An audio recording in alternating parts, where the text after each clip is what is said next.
Let it ride. Yeah, Adoption Pod. Mick and Mike, yeah, they on the air. Breaking walls with that crypto flair. Deep dives roll, yeah, minds aware. Good vibes float everywhere. Tapping now, yeah, the stream go live. Big ideas, feel the energy rise. If you here right now, then you ride on time. Welcome to the future, enjoy the ride. Hands up, yeah, let it load. Sound check, let the people load. Check, yeah, feel the vibe, let the beat unfold. When it drops, yeah, the story told. Adoption Pod, yeah, here we go. Crypto flows, let the knowledge grow. Breaking chains, watch the future glow. Adoption Pod, they run the show. Let's go. Yeah, da da da da. Da da da da. Yeah. Yeah. Pioneers with minds so bright, lighting paths in the crypto night. Questions fly, answers ignite, changing lives left and right. From the blocks to the blockchain age, real talk when they hit that stage. If you're learning something, then mission complete. Mass adoption start with a seed. Adoption Pod, yeah, here we go. Crypto flows, let the knowledge grow. Breaking chains, watch the future glow. Adoption Pod, they run the show. Blocks are building, truth revealed. Digital world, a brighter field. Yeah, masters learning, wounds are healed. This is the future, the deal is sealed. Locked in, Adoption Pod, yeah, here we go. Crypto flows, let the knowledge grow. Breaking chains, watch the future glow. Adoption Pod, they run the show. Run it.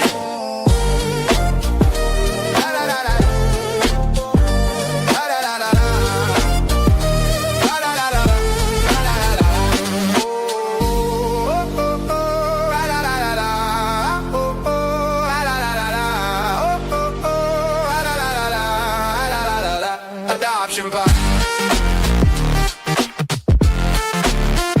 Adoption Pod. Adoption Pod. Yo, what's going on? Welcome to another episode of the Adoption Pod. We are back, episode 50. We are 2 away from a full year of the Adoption Pod. Wow. Oh my God, you talk about it every time. I sure do. I'm excited. I've never done something for a full year before. I have the attention span I have the attention span of a peanut, so it's one of those things that it's impressive. This was actually the first podcast I ever did, so 50 episodes. Shout out to us and all our technical difficulties. It just kind of hit me that means I did it for a year too. There you go. That's insane. I've had other podcasts and they last 6 to 8 weeks. So nobody can say we have commitment problems. No, right? We're locked in. We're good. We had the on-stage chemistry and it just worked, It doesn't always work with everybody. You're right. And, we've met in real life and you're a great person and I hope to be a good person too. So I think we just connect and vibe. Very much are. All Canadians are though. So. Yes, absolutely. Nothing unique. We're nice people. We're good people, and we like maple syrup. So it's been a week. You've been busy. You've been like heads down building nonstop. You know how it is in the space. This is the time where you build. This is the bear market. This is a rebuild. Yeah. And we have an awesome guest because building, you got to build, and you're crazy building, but you need some entertainment, you need some comedy, you need some satire. Yeah. So let's bring on DeDeep, our guest today, and say hello. What's going on, brother? How are you? Hey guys, how's it going? Good. Just some sound check. Yeah, you're good. You sound good. fantastic. Okay. I didn't tell you he was gonna wear a mask. I wanted you to be surprised, Mike. Welcome. Pronounce your name. Is it DeDeep or what did you just say? You can just call me Deep. Deep? Yeah. My parents figured that I would be quite deep as a person for some reason, and I never asked them in what sense they thought that. But yeah, I'm stuck with this. I'm stuck with this name. But yeah, I love it. Satire, deep in the comedy. Yeah. Sound deep. You have to be pretty deep of a person, I think. I mean, for context, for those of you who don't know, DeDeep has been in the space for probably longer than me, and I've been in since 2021. One of the funniest people on Twitter, period. And then where the heck did you go for a while? Like, you just disappeared for a while, and then I just started seeing you on the timeline again, and I was like, dude, I want to catch up with Deep. I want to say DeDeep. I just want to say, because I like saying it in my head, DeDeep. It sounds rappery. I don't know. So, where did you go, man? Tell us about your Web3 journey so far. Yeah. Before I begin, can I just say that your intro song is absolutely fire. Like I absolutely loved it. That was amazing. Like whoever like made it, like absolutely cooked on that one. Yeah, This guy. that was amazing. He's But not humble sorry, about go it ahead. at all.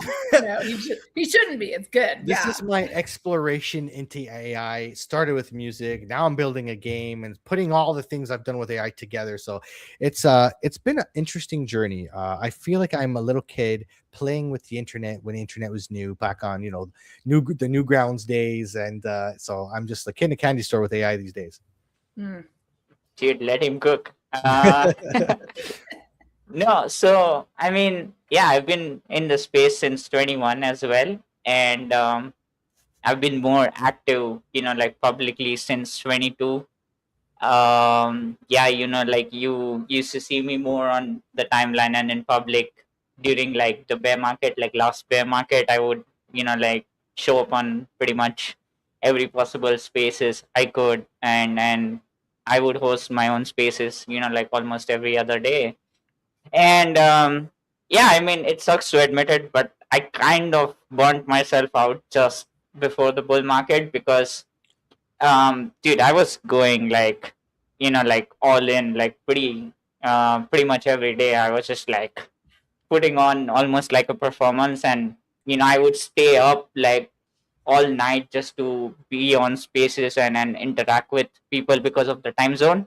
Like even right now, like I woke up at 4 a.m. To be on the show. So yeah, And you woke up at 4 a.m. to be on the show? Yeah. Wow. Holy shit. Yeah, we appreciate you.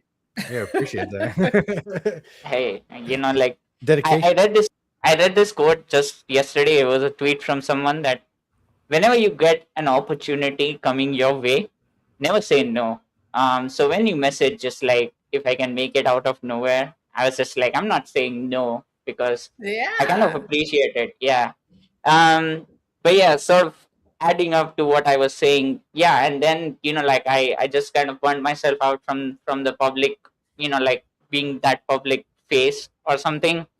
So I just started working behind the scenes. I was also working, while I was hosting these spaces and making content and stuff. I was working with brands and companies as a social media manager.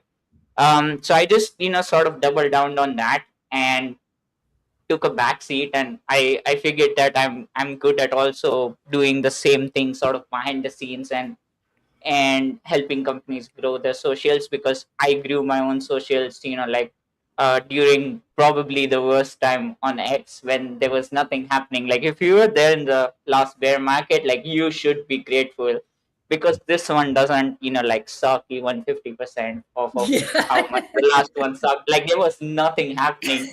So, like people had to like really carry all the weight Save of crypto. yeah, it was difficult. Yeah. And so then I just like took a back seat and worked behind the scenes, and that's what I've been doing for the last um 2.5 years now. Yeah, and I knew was it had like, been a I love while. it. Yeah, it's been a while. I would say, and yeah, I'm sort of just like I feel like I'm ready to just like focus being in public again, making content again, and do what I'm good at because just like you, a lot of people have messaged me or asked me to just like run it back because even during the worst time, I feel like we all had like like fun. So Yeah. I feel like people sort of miss having fun, because like these days, like if you show up on spaces and stuff, like it's not that fun. I mean, some of them are pretty good when it comes to the information and stuff, but they're not Mhm. really fun. Like people at the end of the day, after having a long day, want to show up in a space, or in just like a group chat or whatever, and they just want to like wind down and have a good time and Yeah. maybe make some money. Influencer drama, making fun of your friends' trades, trolling each Yeah. other. Like Absolutely. it's like the bar. We used to, my actual friend Dencel used to run what was it? Just like the, I don't know, something like a bar, the name or whatever, but it would just be like the after work space where we go and hang and chill and unwind and be super unprofesh. Yeah. No, Yeah. I totally feel what you're talking about with the burning out thing. I get that too a lot. Honestly, and like I work hard, but I play hard too. Like I try to spend as much, like especially on the weekends, try to spend a lot of time with my family. I do my work, content creation, all that. But honestly, if I didn't have that, I feel like I would like totally burn out. Like it would just, I'm more of like a long-term thinker, so I try to do like what's best long term. And I try not to skip time with the family. I try to like obviously burning candle at both ends is kind of par for the course, but try to not skip time with the family and stuff like that. And that helps me get my mentals right. And then if your mental state is in the right spot, like you can just make good content, good Yeah. genuine content. At least that's how it is for me. Again, it's probably different from other people, but at least that's how it is for me. And you're right, people need to have more fun. Yeah. People take themselves honestly too seriously, and people take the space a little too seriously. Don't get me wrong, there's money involved, of course. But people come in here for multiple different reasons. People come in here like I come in as an investor. That's where I came in, and then as I built my portfolio, I explored the ecosystem, Web3 gaming. That's how I met Mick. Then I got into the trading, and that's kind of what I do now. Like I do a lot of trading education. Like I just explored the space and branched out. And but yes, we do have to find a way, especially if you're teaching like education, find a way to make it fun. Yeah, I agree with that. I mean, burnout's real. I always just push through it because I'm a psychopath, and I actually love the original poem that is from. It's Edna St. Vincent Millay.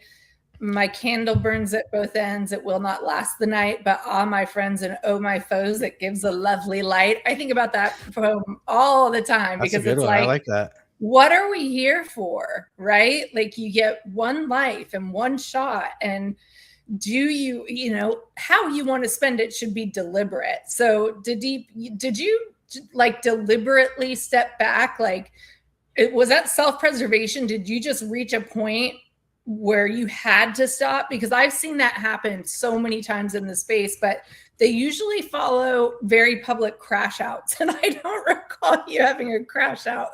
So what was your catalyst for kind of going silent for a while? Yeah, I mean, it's like in hindsight, like I feel like I was going through almost like a catharsis in like my public life, as well as like my own personal life. And it's like having sort of like, for example, if you're doing something publicly and almost like putting yourself out there almost every day, like there are times when you would leak a lot of your personal life to people. And there were a lot of things which obviously like I felt like even though I want to share, I cannot share, and it's just something that I had to like figure out myself. And that added to just like me burning out on the sidelines, and without people understanding what was going on. To a normal person, it would just seem like, dude, like like it's not too serious, it's just like spaces. You're just like it's just crypto like Twitter. yeah, like you're just like like starting like a space and just like talking and making jokes. Like there's nothing to it when you think about it. All you have to do is just like be there every single day. And when you That's think a about lot, it, though. yeah, it's simple, right? Like in theory it sounds very simple, but then when you think about it, you have to take time out every single day, and no matter what's happening, you have to put on a performance. Because essentially that's what like the persona was and has been for quite Yeah. some time. So no matter what you are going through, you have to just like put on a performance, because deep down, like what my personal goal was that you need to make people laugh, right? Because like I said, like no one was having fun. The bear market was like pretty brutal. A lot of people lost a lot of money, especially on Solana if you were around FTX. So I just made it a personal goal that no matter what happens, just like you have to go out there, make people laugh, be as unhinged as possible, have no limits, just like do whatever it takes to make sure that people have fun.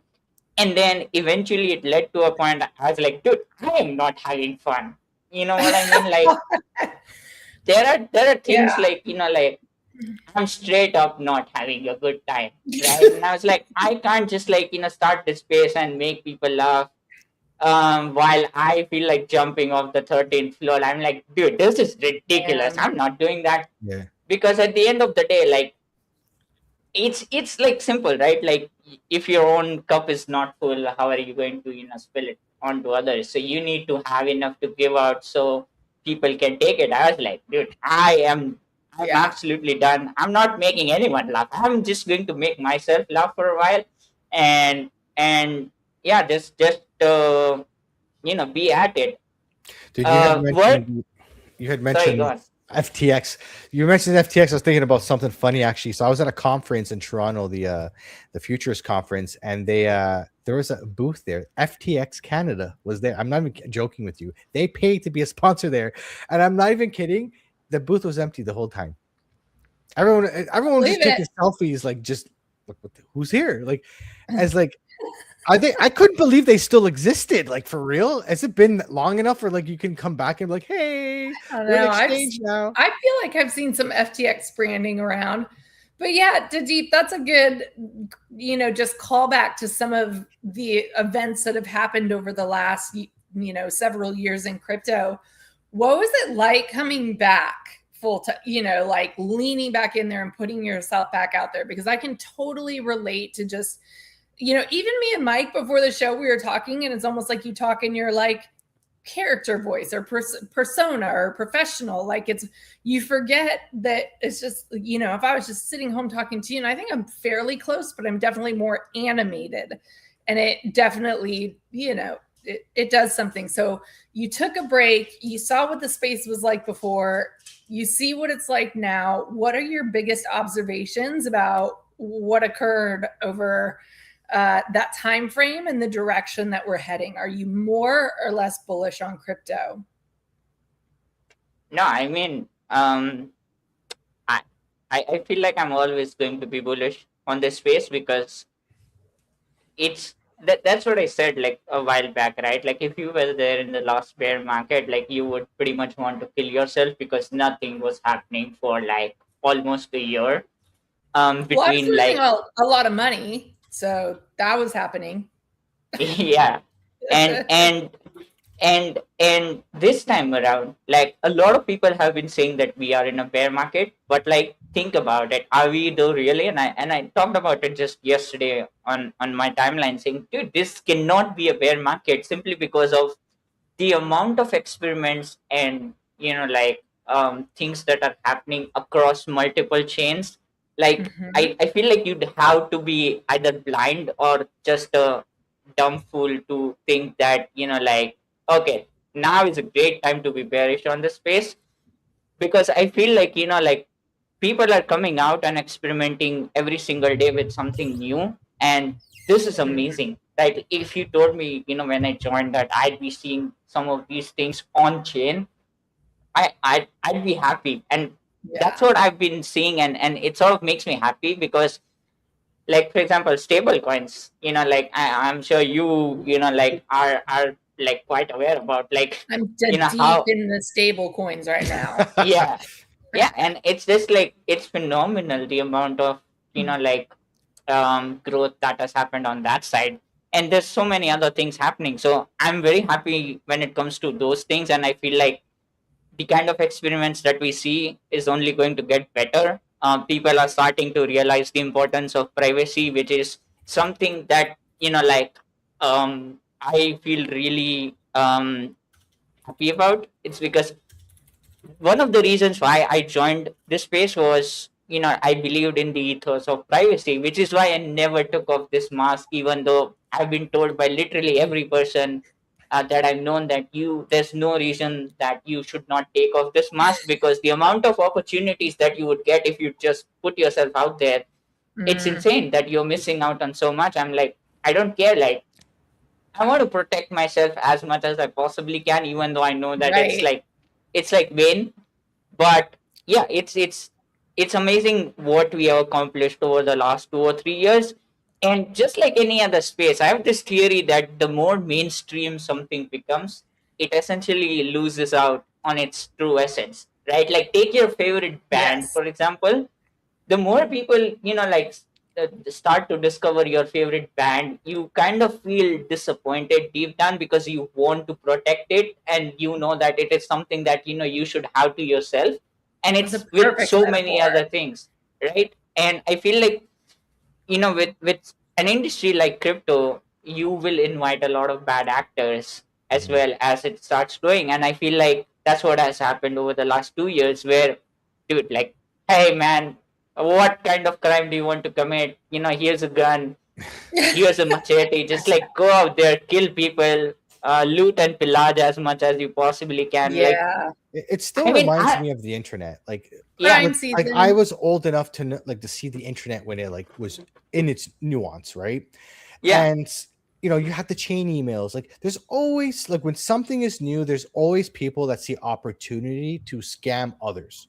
yeah. And crypto was the same idea. It's something new. Most people don't understand it. There is the opportunity to make a lot of money really quick. So people that are nefarious will lead down that direction and see opportunity, right?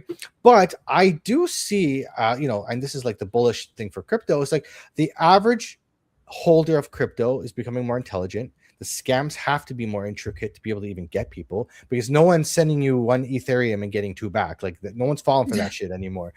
Like, right? So like that's not going to happen. They have to be more intricate, but I don't think that's ever going to go away, because look at the like forget about crypto for a second. Even the Web2 world, there's always people trying to steal your identity. There's always people trying to Mm, skim your credit card. That's existed forever. Like, like totally. ever since credit cards existed, that's been happening, and it's going to continue to happen, because that's just humans. Humans are good, and humans can be evil, right? Like, and I don't think whether it's crypto Web2 things is part of it. Like, I don't think that's going to be the case. But the one thing that crypto has that the Web2 world hasn't is able to verify and not have to Mhm. trust, right? So that's, again, you choose your network accordingly, but you have the choice in that spectrum. And I'm totally with you on protecting yourself. I dox my face and all that, but like other content creators post their family. I don't post my daughter on social media. That's my one rule. She does not go on social media ever. And that's it. Some people do it. Some people get a lot of I do likes because they it. show their family, they connect with Yeah. it. And I get it. And I probably could do that, but I'm not, because just it's not about me, it's about her. Like, I don't want to put her until she's at least old enough to understand the bad side of it. You know what I mean? Mhm. That's a really good point. Yeah, I'm just a little more loose with it. But what was I going to say, Mike? There was something you were talking about. I don't know. For the I had a privacy, great like point.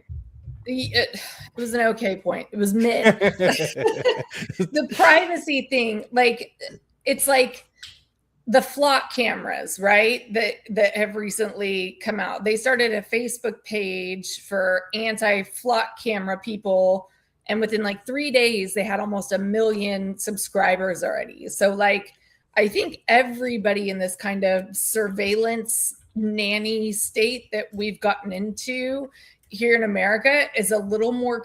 I think there's two directions you go: either more concerned and you try to preserve it, or you just say, this is kind of the way the world is going and I don't have the power to fight it, so I'm going to lean into it and try to change it from the inside, I guess, are the different choices that you have. And we all have to decide that for ourselves, whether the what they always say around here, um you're you're the hero till you live long enough to see yourself as the villain, or what.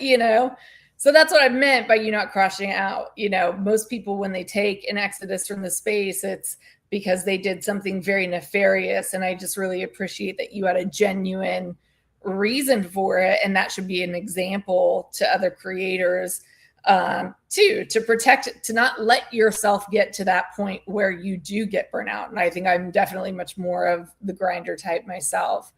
But yeah, so privacy, do you think it's gotten past the point of control?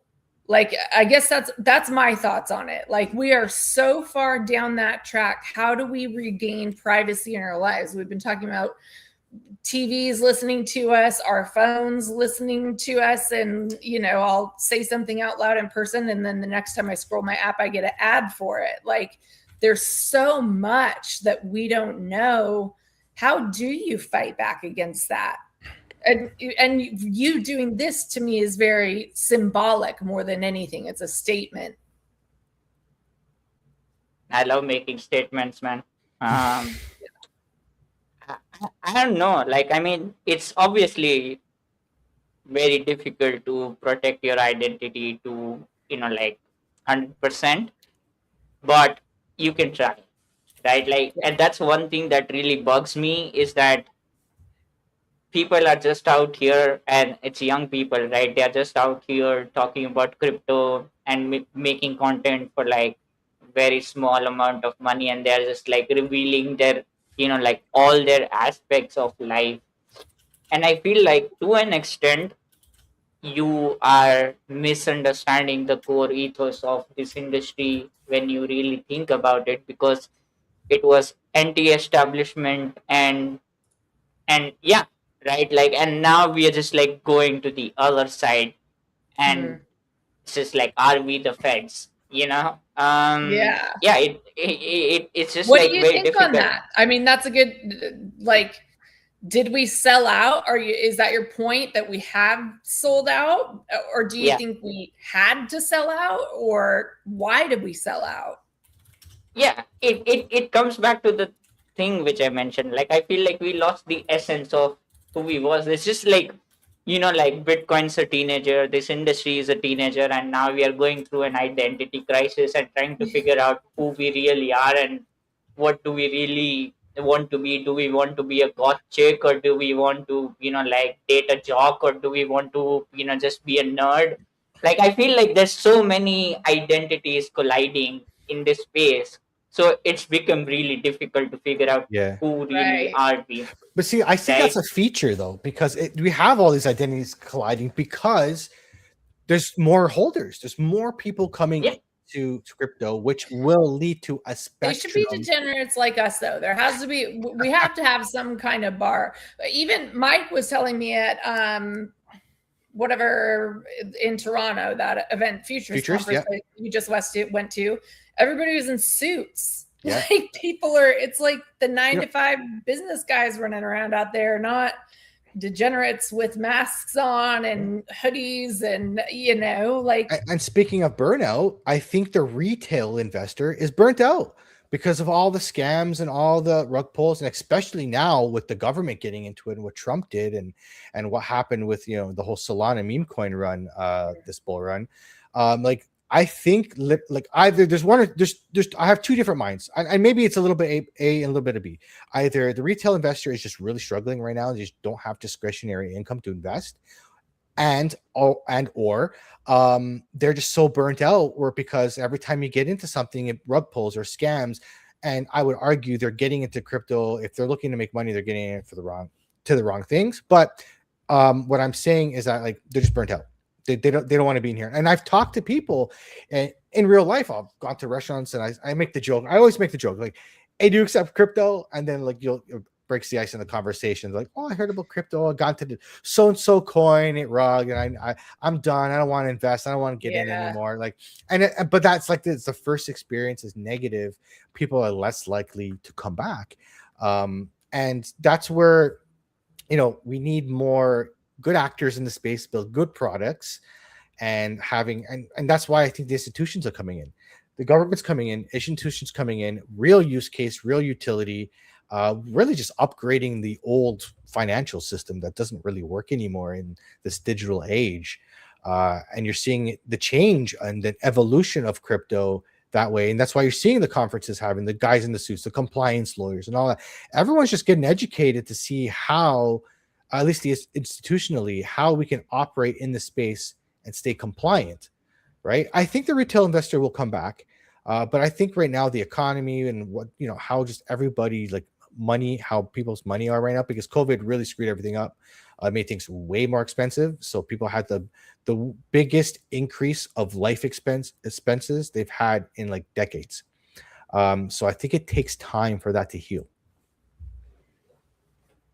Yeah, I agree.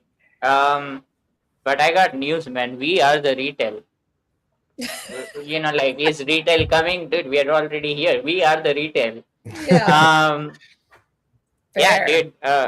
I feel like the institutions are coming for the same reason that we expect the retail to come for. It's for money.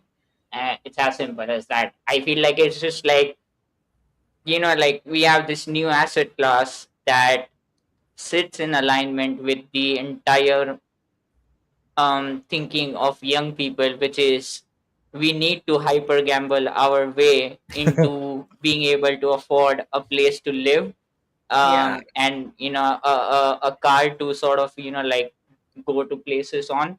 And it's the same thing, man. They want the money just like we want the money. And stock market was one place where they could easily sway the people and rinse the people, because like people couldn't really understand what was going on behind the scenes. But with this new infrastructure, new asset class, I feel like they will learn our ways and do the same thing they have been doing us for time immemorial, which is just like rinse us. It's as simple as that. Most people are destined to be born, get rinsed, and die. It is the unfortunate truth of humanity, because that's what has been happening since like the beginning. Like, some people were just like born to be looted, right? Like, whether we like to admit or not, our ancestors got looted in different ways and way more violent ways. So we should be at least be a little grateful that we are getting looted, but at least we are not getting killed, right? That's We are true. getting killed.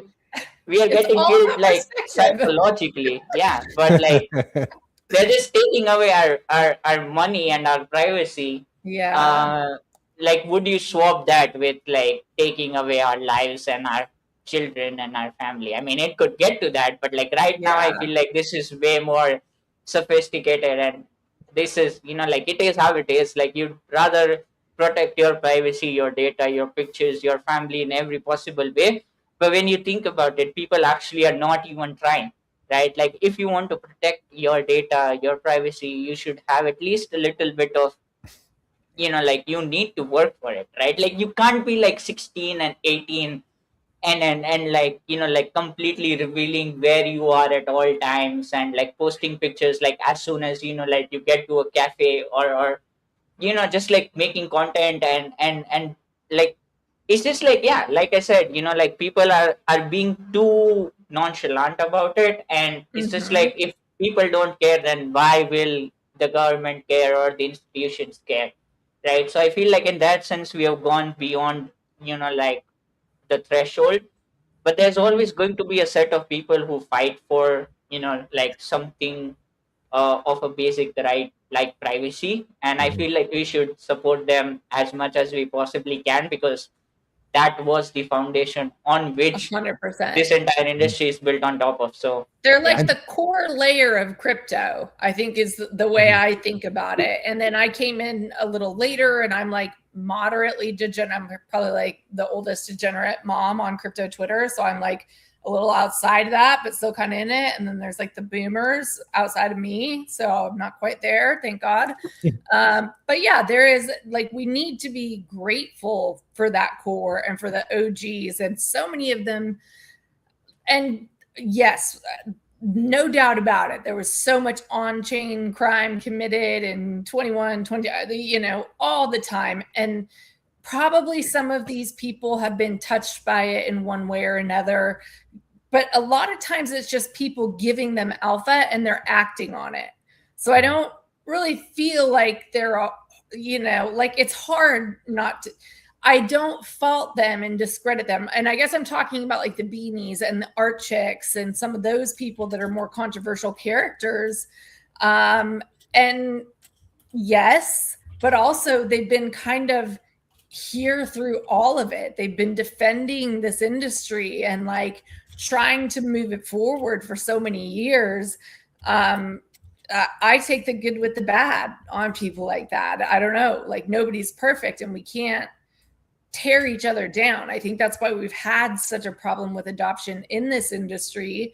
Is it so PvP, chain PvP, KOL versus KOL for deals? And when things start contracting in the market, we infight and compete and do all the things that can destroy a new ecosystem rather than focusing on how do we make this attractive. To your point, how do I make this funny? How do I entertain people while they're here, even during the times where you can't make a lot of money? Because crypto to me is a lifestyle choice. It's a choice of freedom. It's a choice against the traditional systems. And that's why so many people are afraid of it.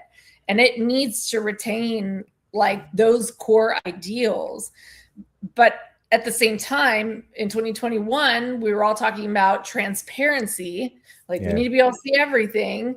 And now it's a privacy narrative. So I think we kind of swing back and forth on the pendulum and then maybe just land somewhere in the middle. See, it's a spectrum. Like this is what mass adoption means to me. The mass adoption means to me is that like there's parts for everybody. There is that spectrum. There's people that value this. There's people that value that. People want to be on a centralized exchange because they don't want to hold the crypto and be responsible for it. And you know what? You know, I can see that mentality. Like, look what happened with Cold Card, right? People thought they were doing the right thing and they got all their money drained, and like that was supposed to be the safest way to be in crypto, and they had no idea. So you still have counterparty risk because you're counting on the person that created that hardware wallet, and that, you know, the seed generation is actually you know, randomized and they can't get in, and not a faulty firmware version. Like you still have counterparty risk. There's no like, you know, zero safety. But I think we need to I don't even think there's safety. Let me tell a quick story. My dad is investing in our friends and family round. He's been trying for 2 weeks from Fidelity to pull money to invest in us. He sold some stuff and he was like, I want you to wire it to this business entity. And they're like, what is it? He said crypto. Now his whole account is frozen and under review. They won't let him pay his credit card bills off in full because they suspect he'll try to make a payment on a credit card. And it's like FINRA rules and they're crazily abusing them. And he said, you know, I had a friend happen to have something similar happen like to, you know, maybe 6 or 7 years ago, and it took him 4 years to get the money back. He had to hire a lawyer to get his money back from custody, you know, and I don't think that we drive that point home enough to people because they are experiencing all of the exploited attempts and all of the fakes and deep fakes. And my dad's voice is like voice registered. So your voice match, so they know it's him. And they're saying they don't feel safe, quote unquote, giving you your money to make an investment because it could be to terrorists, even though it's his dog, you know, like they've come up with every reason in the book not to give it to him. And that's all the more reason for crypto. But see, we have to have exactly to your point. Something bad has to happen to somebody for them to value needing crypto, right? And that's why, like, for example, like everyone talks about, like for gaming, for example, NFTs, and you own the NFT, you have true ownership. Nobody gives a shit. When you play a video game, nobody cares about owning anything until they've been spent 80 hours in the game, and all of a sudden the game, you know, goes belly up, and you lose all your stuff, all your progress, everything. You don't get to keep any of that, right? It goes with the game, right? Unless something bad happens. And this is why we're talking about the spectrum of privacy and freedom and all that. That's where, like, North America is not so bad. Our dollar's okay. Our government, compared to the rest of the world, our government's not so bad. But when you look at countries that they have terrible governments, terrible fiat, crypto adoption is higher because they need it. They truly need crypto 100%. to be able to transact outside the government, to be able to transact value within each other. Like look at Cuba, for example. Cuba has been adopting Bitcoin because the government's money is garbage. And so they set up these little mesh Wi-Fi networks on rooftops just to connect to and from each other, to like peer-to-peer, which was the initial reason why Bitcoin was created, to transact value within each other, between each other.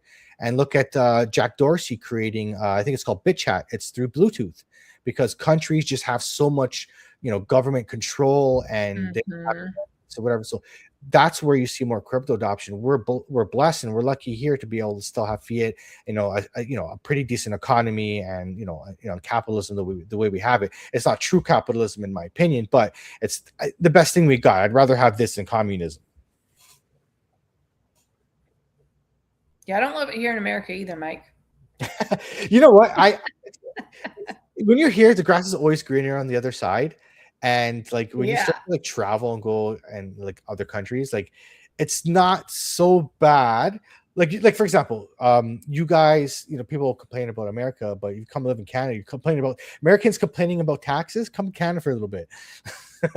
Right? When I was 18, who cares about taxes? No, taxes are bad here too.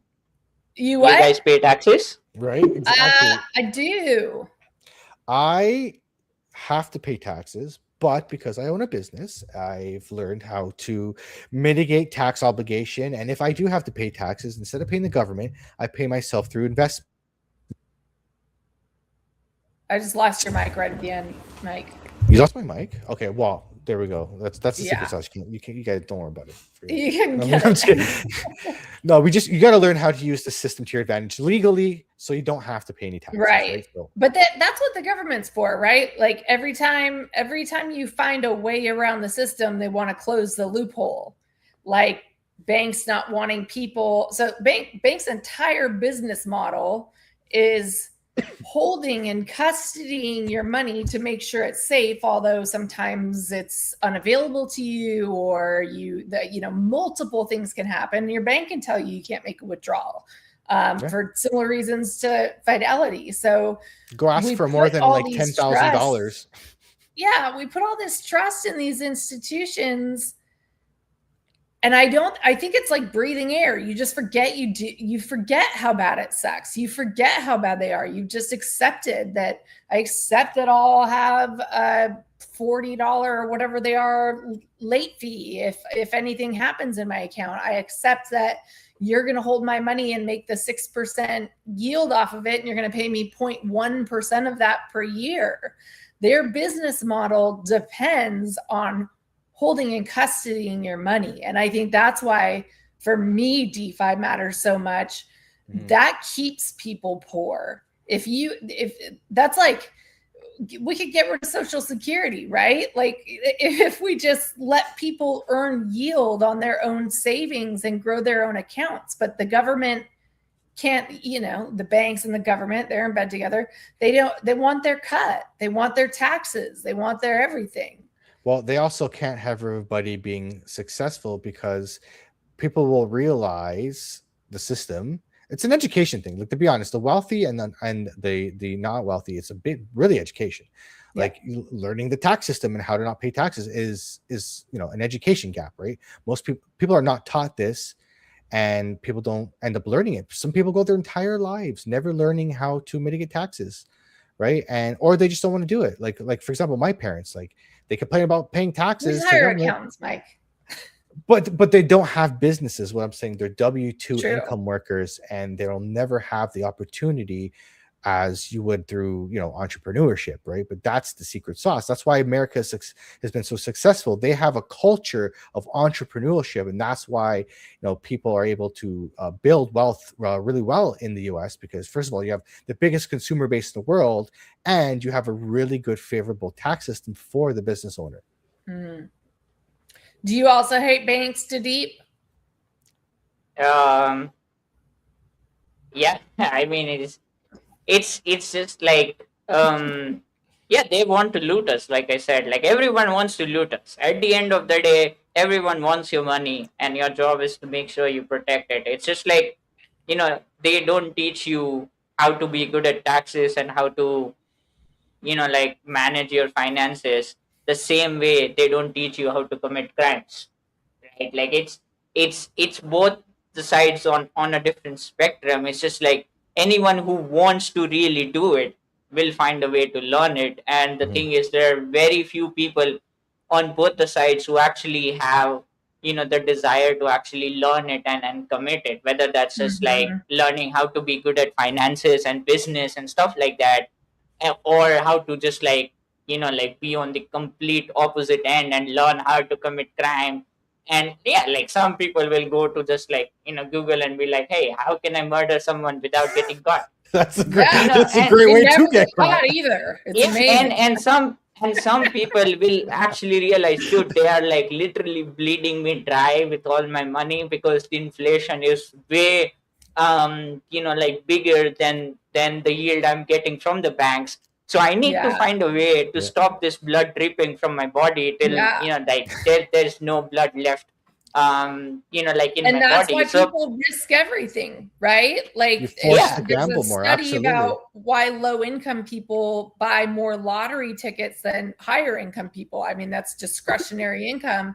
But somebody in those circumstances has, if they saved the same $10 they spent on scratch offs or whatever over the course of their life, there's no chance it would meaningfully change anything for them ever, unless maybe you eventually save up $10,000 and make a great investment. But what are the chances of that, right? The system by design is to exploit the weakest among us and then, tax the yeah, wealthy to take care of the, it's the, I guess, the circle of living, the circle of life. yeah, the rich people don't need to buy the lottery tickets because they know that they can pretty much, like find their way to get high leverage on something and essentially just like live off that, right? It's as simple as that. Is it different than lottery in any way? Because technically the odds are rigged, right? For them, like you have a way higher chance of like finding leverage in the market if you are smart 1,000%. enough. You Access can to just like come up with, information, people, money, yes. yeah.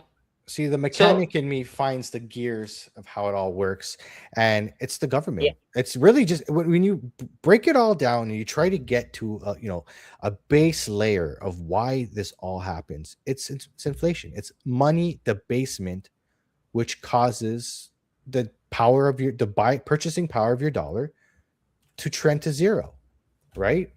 And that's why assets go up. That's why we have what's called a K-shaped economy, where we have, the rich get richer and the poor get poorer. Is because if you have assets, they go up because of this debasement of currency, and the people that are not wealthy just don't have assets. So they are just 9 to 5 workers that get drained and drained over and over. And the middle class that's holding up the economy are the ones that are feeling the brunt of it, and they continue to trend down. yeah, it's insane, right? Like um it's a very simple calculation, right? At the end of the day, the middle class is always going to get squeezed the most because like once they go, like you are, at a certain level, a certain tax bracket, because in certain countries the tax is calculated on basis of how much you're earning, right? And it's just like if the middle class, like is on the threshold already of a certain tax bracket, and if they get a promotion or a raise and they suddenly are into a higher bracket, they will earn less than what they were initially Yeah. if they were on the lower bracket, simply because they have to pay more taxes. Like Yeah. But that, look at all the wars we've been able to fund, DeDeep. hey, I We love the couldn't have wars, done it man. without tax. I love the wars. There's always a war that's, like that needs to be funded. Hey, we are bored. What I do we do? know. Let's fund a war, man. Let's send some weapons. Um, yeah, it's when you think about it, the state of affairs is incredibly sad. But I feel like at the same time, our ancestors would pretty much, like give up whatever heaven they are in right now, or even hell, to be where we are right now. Because Mhm. to an extent, if you are smart enough, this is the best time to be alive, right? Like there is never Very been a better true. time to be alive if you can find a way to game the system. And there are people who are doing that, and they have pretty much escaped the underclass. And I feel like, like if, yeah, your goal should be just to, be as smart as you possibly can. If not, at least like be around smart people, like find a Yeah. way to be around smart people, and do what they're doing, right? Yeah, Because figure out how like to ask good questions. That's it. Just ask good questions, and Claude will, or Dude, ChatGPT or whatever, like and co-work and everything else. Like just yeah. basic cognitive abilities is it's made intelligence less valuable as an asset, or it's more creativity. Like a lot of people think neurodivergent people will very much excel in the years of AI, because it's not, the way we yeah, produce kids from school is to be able to follow directions, learn to color within the lines, it's like step 1, step 2, step 3, step 4. That's all the stuff that's the easiest to automate. So you're like raising children to be workers even now in roles that will never exist. And the people that Yeah. can like think outside of the box and see that that's not right, then you're asking the right questions, and you're questioning things. You're questioning assumptions that we've made about society, about taxes, about how money should work. And I never, as a child, like I never thought about those things. I thought it was all, free and fair. And yeah, there were some bad guys and some good guys, but it's, like when they call it the trenches, like I think we see both the very best of people in the world and the very worst of people in the world in crypto, duking it out in the trenches. Absolutely right. Yeah. It's yeah, it's wild, man. It's to your point, it's a spectrum of people. Like you're just gonna get this is just humanity. Like people are good, people are bad, right? People are Yeah. here for good reasons. People are bad for doing bad for probably the same reason. Everybody wants to get ahead. Everybody wants to be happy. Everyone wants that comfortable life. Everyone just wants to just be better, right? And If everyone was good, though, it'd be boring. We need foils. yeah, no, absolutely. We Like need the it's fight, the battle between good and evil. We need the battlefield for this to hey, occur. you What's the need point of people life? to loot, and you need people to loot at the end That's of the day. right.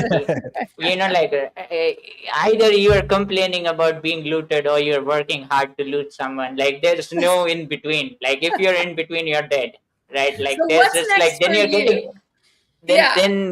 then you're getting rinsed by both the people, because at the end of the day you also have to pay taxes, so that the lower class has to be carried. Like someone has to Yeah. like take up on the burden, and they want the rich people to do it, but it's incredibly difficult to make that happen. So like you are in the middle, so you're pretty much carrying not only yourself but also people who are not like who are not like on your Producing. level, Yeah. whether that's like the social class or whatever. But it's I feel like we definitely are heading into a very exciting future, in the sense that you are going to see, like that good and the evil fight it out. Because I do believe that like whoever is at the top of this game, like the shadows or whatever you want to call it, they've understood that this right here is an incredible opportunity to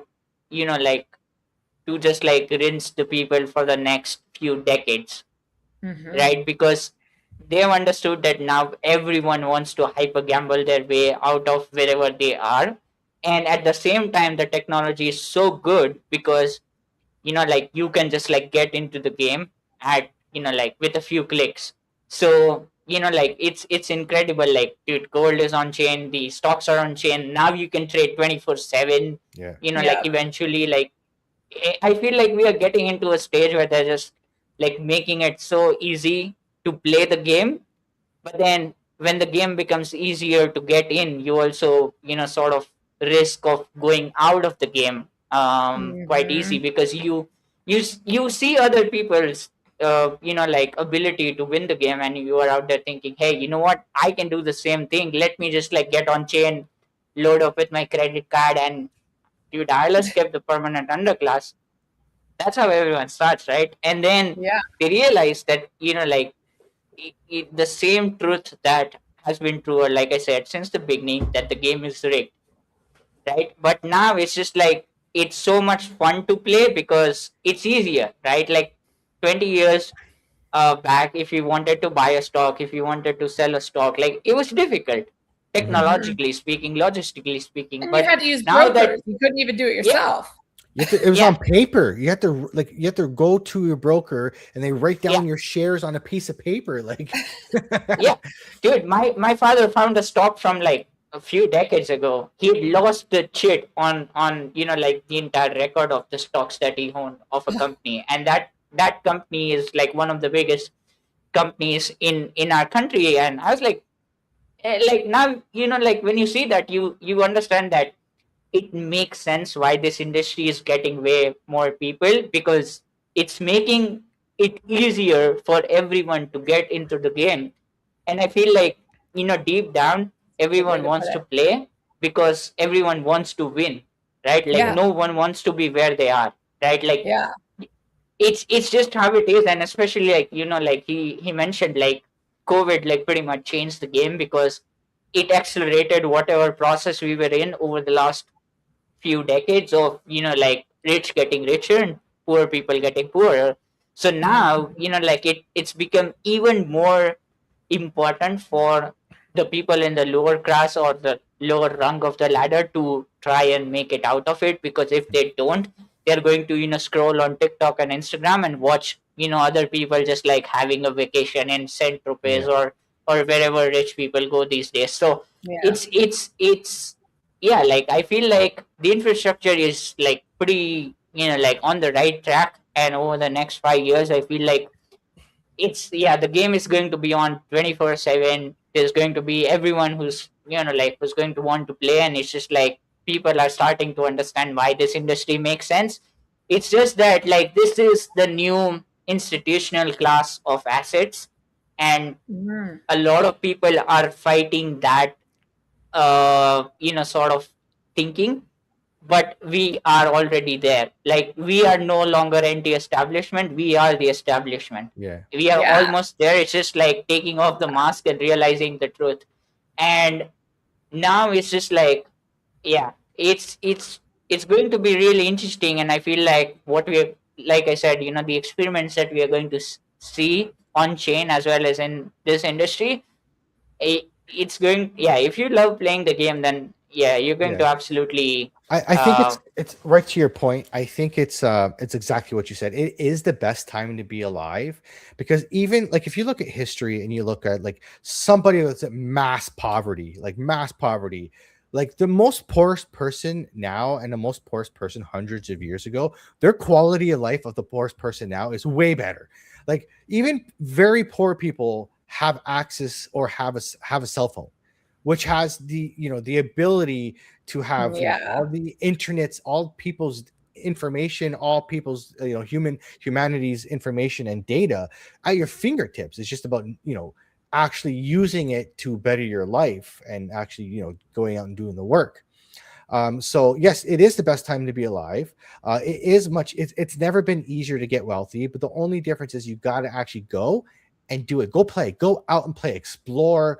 And AI honestly is, in my opinion, is what's going to bring us there to prosperity, The is because learning curve just got way everybody, shortened. oh yeah, everybody can play it now. Even this ChatGPT is free. There's free models. There's open source models. If you have a computer, you can get your own open source model and have your own AI at home. Like the ceiling is limitless, and Yeah. all you got to do is be creative. I never thought of myself as a creative person, but bouncing ideas back and forth with an LLM just brings it out of you. And Yeah. so if there's something that you want to build, go out there and build the world that you want to see, right? Do some good. Yeah. I love that. Oh, you're muted, DeDeep. sorry Do dude, you? yeah, absolutely. Like So I had my undergrad in like something creative, and then like a mix of business as well. And I was never a good designer myself, but like I always had creative ideas, right? And I used to do a lot of photography, and that was what I was doing, like before I got into this space. And I always had these ideas for like ads and stuff that I never got to make simply because I had no reason to, or I didn't have those designing abilities. But now, when Resources. I work with companies, like I would love a designer to, like put those ideas to the screen, but like I can literally do it myself. And like so many like companies that I work with right now, they don't have a designer. I just like create ads and graphics and everything myself, and they're Yep. good enough. Like you can't say that like a designer didn't design it. Like you can say, oh Right. dude, like Yeah. incredible design, right? All you have to do is like feed your It's branding leveled the assets. playing field. Yeah, well, you Yeah, know what you like, right? Like you've seen ads and you've seen marketings, you know what you like or what's good, but now you yeah, have the ability to recreate that because maybe you're not creative, maybe you're not great at sketching, but you can do it now, yeah, and you can be good at it and find something that's good because you know it works. You're a Yeah. consumer too, right? You know what an ad's going to work for you. yeah. It's just Yeah. like it's overstated. Sorry to cut you off, No, but it's all like right. it's overstated the conversation around taste and culture in this day and age, because that's a word that's like been overused to an extent. But I do believe that it's incredibly fun these days to just have access to the kind of skills that you wish you had.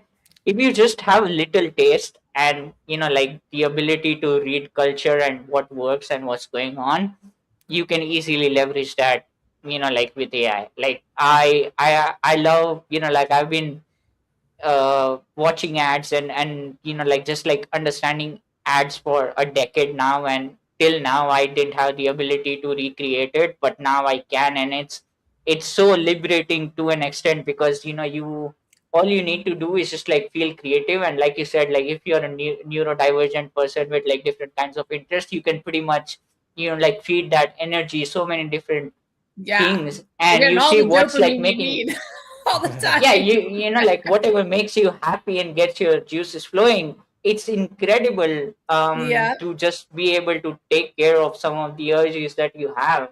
Yeah. Uh so I mean, the only thing that AI cannot recreate, and it absolutely sucks, and this is where humans come in, it's being funny, Oh Yeah. yeah. right? Because AI cannot go through trauma, which sort of shapes up a person's humor to an extent. And that is why like when you try AI to write a joke, it will never write a joke good Right. enough or funny enough to It's actually make you laugh. mimicry. But Yeah. if a person who has gone through, his or her entire life fighting trauma or something that shaped that wit and that humor, if you ask them to just like say something funny, they'll be able to do it on the spot, because that's how they've grown up. And that is something that you cannot teach AI. You Yeah. cannot teach it trauma. You cannot teach it adversity. And that's the thing. That's what makes us invaluable right now and irreplaceable, is that we have this thing in our body called the heart and the mind, which makes us who we are, right? I mean, at the end of the day, we are the sum of all our body parts and all our experiences. And that is something that AI cannot have, right? You can feed it all the data in the world, and it still won't be able to make you feel things that a human being would, even if you Right. just met them. Well, somebody, So a human being can't tell me a story about what happened to them and invoke the same emotions that they felt going through it. There's always something lost in translation. Yeah. yeah. Well, we're a little bit over tonight, guys, and I don't know about you, but I'm building for the future too. Mike is building something. I'm not going to like drop his thing. I don't know if you want to say a Uh, little something about it. I'm building a game. It's gonna be. I'm not gonna like. I'm not at a point where I want to discuss like a lot of stuff with it, but Yeah, I'm good with the yeah, game. I've been tired of seeing how a lot of other Web3 games. I don't even want to say Web3 game because I'm not building a Web3 game. I'm building a fun game with a good story. It will accept crypto for payments for in-game items. Let's put it that way, yeah. amongst other forms of payment. But we're not even at that point yet. Well, like right now, I'm just focusing on the story. I've played enough games in my lifetime where I think I can put something good together, and any crypto enthusiast playing this game will instantly understand the references to crypto. I'm excited. I'm excited to play. I'm just honestly, I've never done this before. I am not a game developer, but I am playing around. Just like my electrical teacher in automotive school said, just play, put a circuit together, play, put the multimeter on it, and just figure it out. And you know what? I am literally fucking around and finding out. So it's a That's fun the spirit process. of this That's the spirit of crypto. Yeah. FAFO. Absolutely. But dude, I appreciate you coming on. This has been a great conversation. This is right up my alley. I love this stuff. Yeah. And I appreciate you waking up at 4 a.m. to be on the show Which with us is today. crazy. But I have one more question. I want to know, now that you're back, what are you going to be doing? Where is your focus? Where was your focus before, running socials and all those things? Are you still going to be working for brands? Are you going to work more on your personal brand? Because you are one of the funniest people on Twitter. And like some days, like I'm taking a risk and I'm selling my house, so I have a couple year runway to work on Artisan. Like you go for the things that you're good at when you think it's the right time. What time is it for you? Are you going all in on yourself? Are you kind of feeling out the market? Like, what does the next 6 months look like for DeDeep? Yeah, I mean, that's a great question. I mean, I'll keep running socials for brands because I do believe that like it's something that I enjoy as long as I'm in alignment with what the company is doing. So I've been doing that, like I said, for 4 years now, and I'll keep doing it for a while because it's something that, like, dude, imagine being like paid to make memes and be I funny. know. Like I used to pray for times like this, man. Like Yeah. I can like, And it's better than rug pulling people with your audience. yeah, and like it's Spreading honorable. joy. yeah, and yeah, and I'm super grateful to God, to make me be here where I am and I get to do what I love.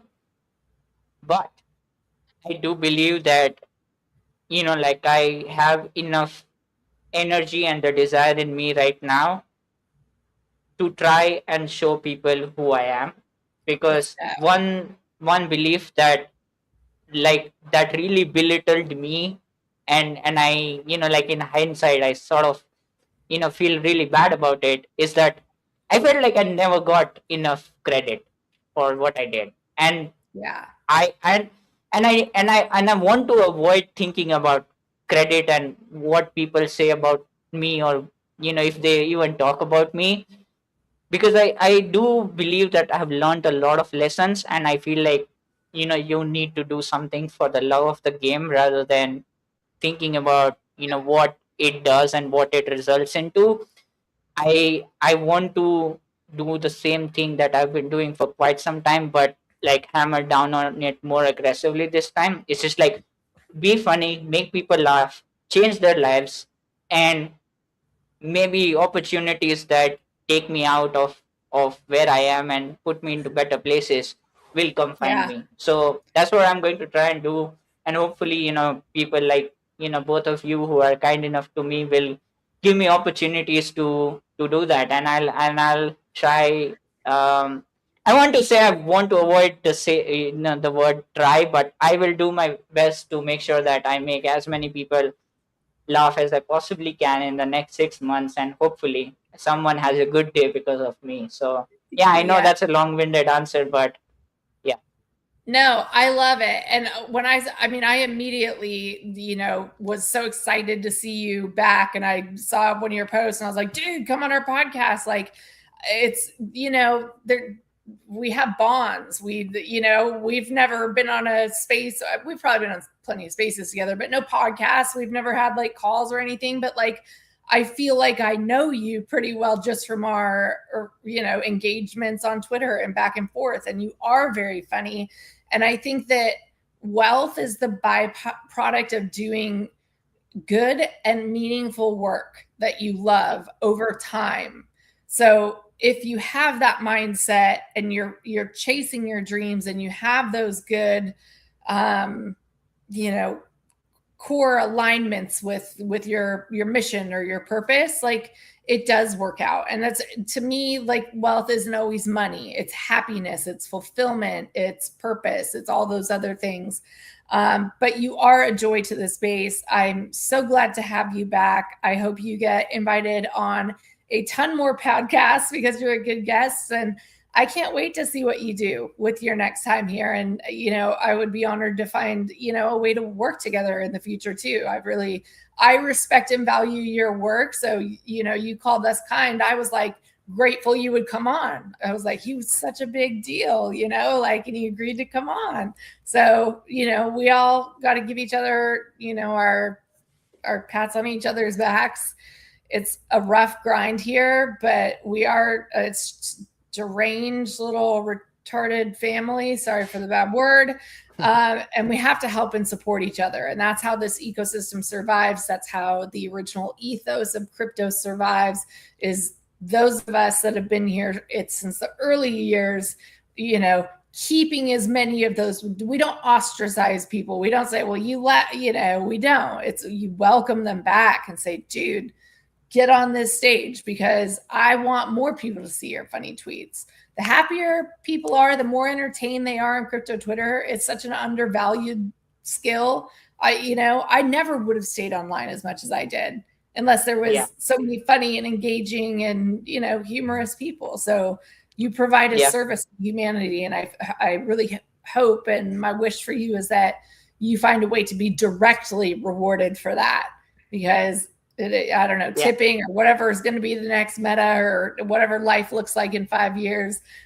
You should be able to support that because you do give so much to the world that there isn't a direct return on, and it is giving so much of yourself, and you deserve returns and comfort and stability from that. So I just wish you all the best. Thank you for coming on.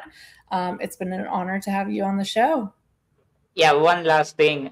Thank you so much for all the kind words. It definitely means a lot to me. I am running my spaces back again from this Friday, 2 p.m. EST. So whoever's watching, if you want to see more of me, I'd be happy to have you and just talk. There's no, it's for everyone.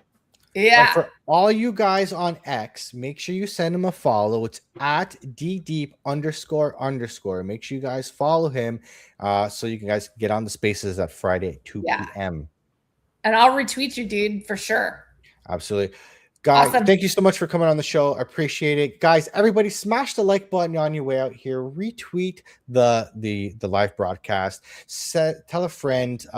We've been here for 50 episodes and we're going to continue to be here every week, Tuesdays, 9 p.m. I appreciate you spending the time and everybody in chat. And we'll see you guys in the next episode 51 of the Adoption Podcast next Tuesday, 9 p.m. Take care, everybody. Bye. Turn it up one more time. You already know what it is. Yeah, we back at the end. Yeah, that's wild. And the episode down, added to the file. From the stories to the laughs to the real talk too. You pulled up, press play, let us ride with you. Woo. Crypto combos, guests from everywhere. Big ideas, real voices in the air. If you made it this far, then you already know. We're building for the future, watch adoption grow. Let's go! This is Adoption Pod. Yeah. Thanks for watching, y'all. Thank you. Hit play, hit like, hit share. Click, click. We'll be right back, right there. Adoption Pod. Yeah, we love this squad. We do. To the next low drop. Next one. Keep the fam love running non-stop.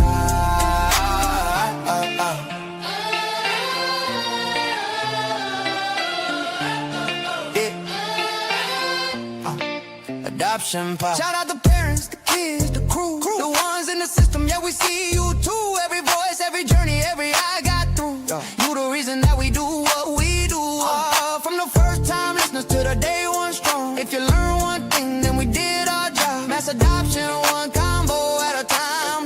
next week, yeah, you know the vibe. This is Adoption Pod. Thanks for watching, y'all. Hit play, hit like, hit share. Don't forget, we'll be right back, right there. Adoption Pod. Let's go. Yeah, we love this spot. Family to the next upload drops. Keep the fam love running non-stop. From your couch, from your car, late night scroll. If you laughed, if you learned, and we hit that goal. Drop a comment, a story that you wanna explore. We'll be back next week with a little bit more. Let's go. This is Adoption Pod. Thanks for watching, y'all. Hit play, hit like, hit share. Run it up. We'll be right back, right there. Adoption Pod. Yeah, we love this spot. Till the next upload drops. Next week, keep the fam love running non-stop. Adoption Pod. Adoption Pod. Yeah, see you next episode.